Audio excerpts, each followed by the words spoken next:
मित्रों, किसी ने कहा है खुद के लिए जिया तो क्या जिया दूसरों के लिए जीना ही जिंदगी है।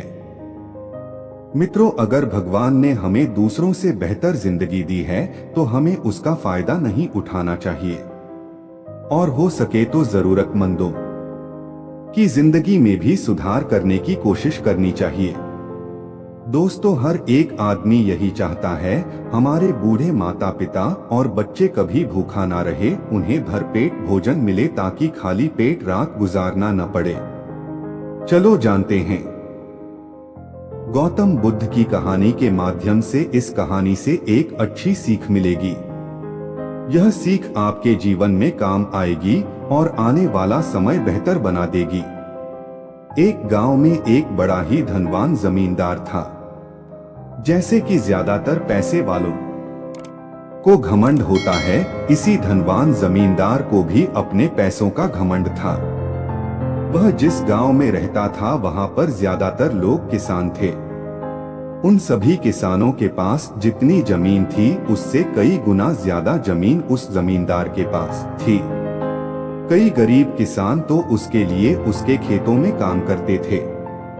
उसी गांव में सोहन नाम का एक बड़ा ही मेहनती और सच्चा किसान रहा करता था। सोहन का परिवार थोड़ा बड़ा था। उसके परिवार में उसके बूढ़े माँ बाप, पत्नी और 3 बच्चे थे जो अभी काफी छोटे थे। सोहन के पास ज्यादा जमीन नहीं थी, लेकिन जितनी भी थी उसमें वह बड़ी मेहनत करता था और अपने परिवार का पेट पालने लायक अनाज उगा लेता था। बाकी के किसान भी यह देखकर हैरान होते थे कि कोई कैसे थोड़ी सी जमीन में इतना ज्यादा फसल उगा सकता है। एक साल उस गांव में काफी ज्यादा बारिश हुई, जिसके चलते कई किसानों की फसलें बर्बाद हो गई, जिनमें से एक सोहन भी था।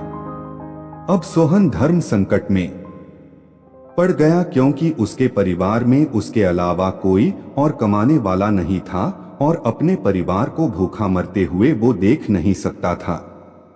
वह जानता था कि इस गांव में अगर कोई उसकी मदद कर सकता है तो वह वही घमंडी जमींदार है, जिसने गांव के कई अन्य गरीब किसानों को या तो कर्जा दिया है या तो अपने यहाँ काम पर रखा हुआ है। हाथ पर हाथ धरे बैठे रहने के बजाय उसने उस जमींदार के पास जाने का फैसला किया और एक दिन उनके पास पहुंच गया। जमींदार के पास पहुंचकर सोहन बोला, है बाबू साहब, आपकी बहुत मेहरबानी होगी अगर आप मुझे थोड़ा सा कर्जा दे दे तो, जिससे मैं अपने खेतों में फिर से कोई फसल उगा सकूं, या फिर आप मुझे अपने यहाँ नौकरी दे दे ताकि मेरे परिवार को 2 वक्त का खाना मिल सके। घमंडी जमींदार को उसकी इन बातों से कोई मतलब था नहीं, लेकिन गांव के सारे लोगों की तरह वह भी यह जानता था कि सोहन कितना मेहनती है और वह जिस भी खेत में काम करेगा वहां वह 2 गुनी फसल उगा सकता है। जमींदार ने सोचा, अगर मैं इसे पैसे उधार देता हूं तो शायद यह इस हालत में नहीं है कि मुझे वापस लौटा सके, लेकिन अगर मैं इसे अपने खेतों में काम करवाता हूं तो मुझे जरूर दुगना फायदा होगा। जमींदार ने सोहन से बोला, देख भाई, पैसा तो मैं तुझे दूंगा नहीं और मेरे पास अभी खेतों में काम करने के लिए कई किसान पहले से मौजूद है, लेकिन तुझ पर तरस खाकर मैं तुमको अपने खेतों में नौकरी देता हूं, पर मैं तुमको इसके लिए ज्यादा पैसे नहीं दूंगा। बाकी किसानों को मैं 400 देता हूं, मैं तुमको 300 ही दे पाऊंगा। दोस्तों, अगर कहानी यहाँ तक सुन लिया है तो आपसे निवेदन है पूरा सुने, ताकि आप जान सके कि ऐसा बुरा समय भगवान किसी को ना दे। दोस्तों, एक कहावत है, मरता क्या न करता। सोहन ने जमींदार की शर्त मान ली और उसी दिन से सोहन जमींदार के खेतों में काम करना शुरू कर दिया। 2 महीनों तक सोहन जमींदार के खेतों में जाकर कड़ी मेहनत करता और देखते ही देखते 4 महीने का काम उसने अपनी मेहनत से 2 महीनों में ही खत्म कर दिया। जमींदार सोहन के काम से काफी खुश था, लेकिन वह कभी उसको यह जताता नहीं था। जब जमींदार ने देखा कि उसका खेतों का काम अब खत्म हो चुका है, अगर वह सोहन को काम से निकाल देता है तो उसके 2 महीनों के पैसे बच जाएंगे, तब जमींदार ने सोहन को काम से निकालने का फैसला किया।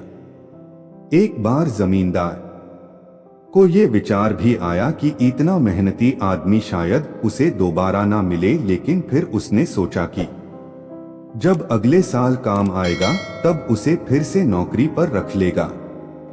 आखिर इस गांव में उसके अलावा है ही कौन जिसके आगे ये लोग अपने हाथ फैलाएंगे। एक दिन जमींदार ने सोहन को अपने पास बुलाकर उसको उस दिन का पैसा दिया और साथ में यह भी कहा कि कल से तुमको काम पर आने की जरूरत नहीं है। अब मेरे पास तुम्हारे लिए कोई काम नहीं बचा है, जब मेरे पास काम आएगा तो मैं तुम्हें बुला लूंगा। यह सुनकर सोहन का दिल बैठ गया। पिछले 2 महीनों से कम ही सही उसके बच्चों और परिवार के पेट में अन्न का दाना जा तो रहा था। अब वह क्या करेगा, यही सोचकर उसकी आंखों से आंसू निकल आए। सोहन ने जमींदार के पैर पकड़ लिए और गिड़गिड़ाने लगा और कहा, बाबू साहब, मुझे इस काम की बहुत जरूरत है, मुझे मत निकालिए। अपने मतलब से मतलब रखने वाला जमींदार टस से मस ना हुआ। उसने खरी खोटी सुनाकर सोहन को वहां से चलता कर दिया और मन ही मन 2 महीनों की तनख्वाह बचने से खुश होने लगा। अगले दिन जब जमींदार सवेरे उठा और अपने आंगन में आया तो उसने देखा कि सोहन उसके आंगन में बैठा है। जमींदार ने उसको पास बुलाकर पूछा कि क्या हुआ, तुम क्यों यहाँ पर बैठे हो। सोहन बोला है, मालिक, मुझे वापस काम पर रख लीजिए। आप जानते ही हैं मेरे घर की आर्थिक परिस्थिति कैसी है, मुझ पर थोड़ी दया कीजिए। लेकिन जमींदार ने उसकी एक न सुनी और फिर एक बार उसे बुरा भला कहकर वहां से जाने के लिए कहा। बेचारा सोहन अपना सिर नीचे झुका के वहां से चला गया। अगले दिन फिर यही घटना दोहराई गई। सोहन फिर जमींदार के आंगन में बैठा था। जमींदार ने फिर उसको वहां से जाने के लिए कहा।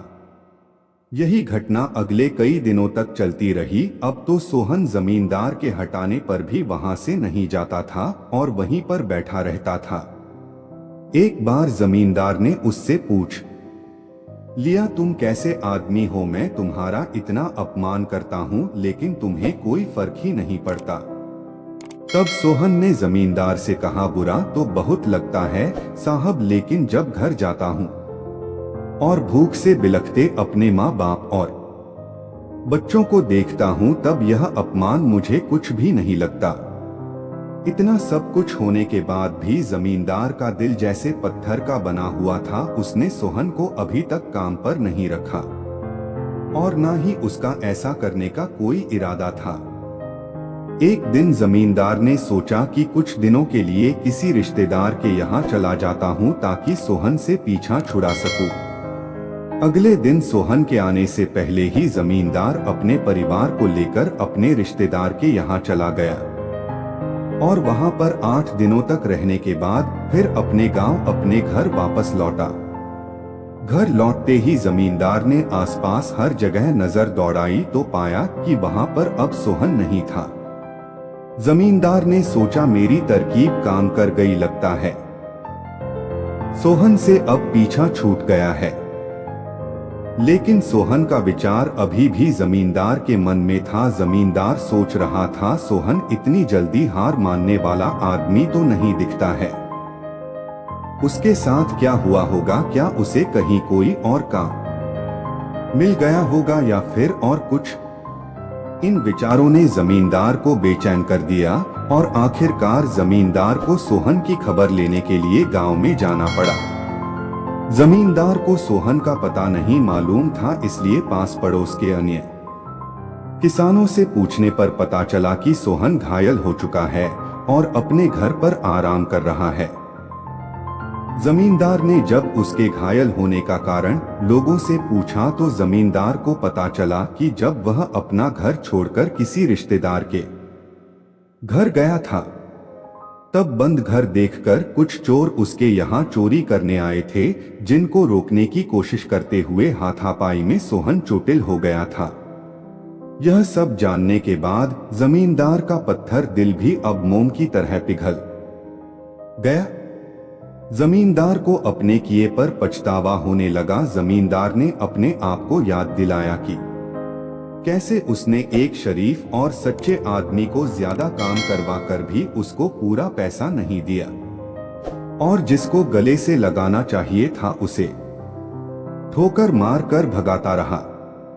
जमींदार सोहन का घर का पता पूछकर उसके घर पहुंचा तो देखा कि सोहन की घर की हालत बहुत खराब है। उसका परिवार भूख से बेहाल है और वह खुद अपने हाथ पैर पर चोट के साथ एक खाट में पड़ा हुआ है। यह दृश्य देखकर जमींदार की आंखों से आंसू बह निकले। जमींदार ने सोहन के पास जाकर उससे सच्चे दिल से माफी मांगी, उसको उसकी मेहनत के पैसे दिए, उसका इलाज करवाया और उसको हमेशा के लिए अपने यहाँ काम पर रख लिया। दोस्तों, इस खूबसूरत कहानी से हमें कई तरह की सीख सीखने के लिए मिलते हैं। मित्रों, पहला सीख यह है, अगर भगवान ने हमें दूसरों से बेहतर जिंदगी दी है तो हमें उसका फायदा नहीं उठाना चाहिए, और हो सके तो जरूरतमंदों की जिंदगी में भी सुधार करने की कोशिश करनी चाहिए। मित्रों, दूसरी सीख यह है, कठिन से कठिन समय में ईमानदारी और सच्चाई का साथ कभी नहीं छोड़ना चाहिए। हाँ, यह मार्ग बड़ा कठिन है, लेकिन इसकी मंजिल तक आदमी जरूर पहुंचता है और उसका फल भी अच्छा ही मिलता है। और तीसरा सीख यह है, जब तक हम अपने बारे में सोचना बंद नहीं करते तब तक हम दूसरे के बारे में सोच नहीं सकते और उसका दर्द नहीं समझ सकते। किसी ने खूब कहा है, खुद के लिए जिया तो क्या जिया, दूसरों के लिए जीना ही जिंदगी है। मित्रों, अगर यह कहानी आपको पसंद आई हो तो कमेंट और लाइक करके जरूर बताएं। और आप चैनल पर नए आए हैं तो अपने कोमल और दयालु मन से सब्सक्राइब करें। धन्यवाद।